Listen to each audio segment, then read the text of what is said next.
So আসসালামু আলাইকুম guys.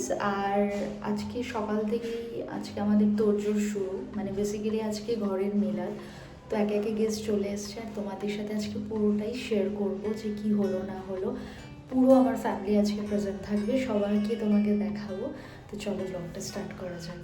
তো বেসিক্যালি সকাল সকাল উঠেই দেখি যে এখানে সব তোড়জোড় শুরু। আর প্লিজ আমার গলার ভয়েসটাকে ইগনোর করো, কারণ আমার শরীরটা খুব একটা ভালো নেই। সো এখানে দেখলাম যে রান্নি চলে এসছে, বিরিয়ানির সব প্রিপারেশন এখানে শুরু করা হয়ে গিয়েছে। তারপর ঘরে ঢুকতে না ঢুকতেই দেখি সকালের নাস্তাও এখানে রেডি করা হচ্ছে। মা, কাকিমা, দিদিরা, আব্বা, কাকারা সবাই মিলে একসাথে এখানে নাস্তার প্রিপারেশন নিচ্ছিল।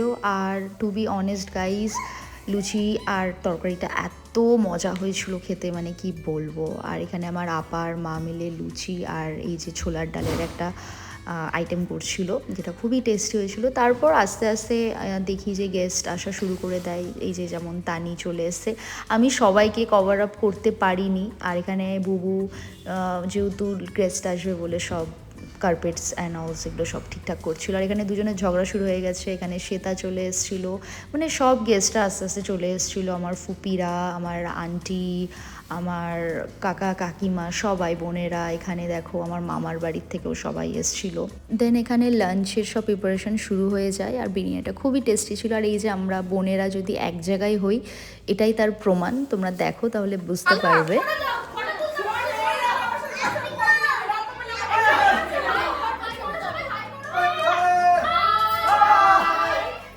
সো আলহামদুলিল্লাহ আজকের দিনটা খুবই ভালো কেটেছে আমাদের।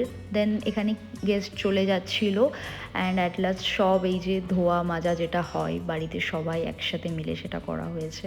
আর এই যে গিফট যারা যারা এসেছিলেন তারা ভালোবেসে আমাদের জন্য অনেক গিফট এনেছেন। কে কী দিয়েছে আমি এক্স্যাক্ট বলতে পারবো না, কারণ সেই টাইমে আমি প্রেজেন্ট ছিলাম না। এখানে দুটো কার্পেটস ছিল, এখানে একটা রেড কালারের খুব বিউটিফুল ছিল বেড কভারটা। আর এই যে এটাও আমার তো মানে বেড কভারের প্রতি একটা আলাদাই সফট কর্নার বলতে পারো, খুব ভালো লেগেছে গিফটগুলো। একটা কমফর্টার ছিল, বেডশিট প্রচুর ছিল, এখানে একটা ব্ল্যাঙ্কেট ছিল, এই একটা বেডশিট ছিল খুব সুন্দর, মানে প্রত্যেকটা বেডশিটই একদম হাটকে ছিল। এখানে মাগস ছিল একটু স্ট্যান্ডার্ড দেখতে। আর এখানে বোলস ছিল, আর একটা অ্যারাবিক লেখাও একটা ফটো ফ্রেম ছিল, যেটা আমার ক্লিপ নেওয়া হয়নি, সেটা আন্টি দিয়েছে আমি জানি।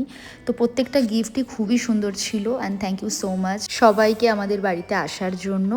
তো ভিডিওটা ভালো লাগলে অবশ্যই লাইক, শেয়ার, সাবস্ক্রাইব করতে ভুলো না। দেখা হচ্ছে নেক্সট কোনো ভিডিওতে। বাই।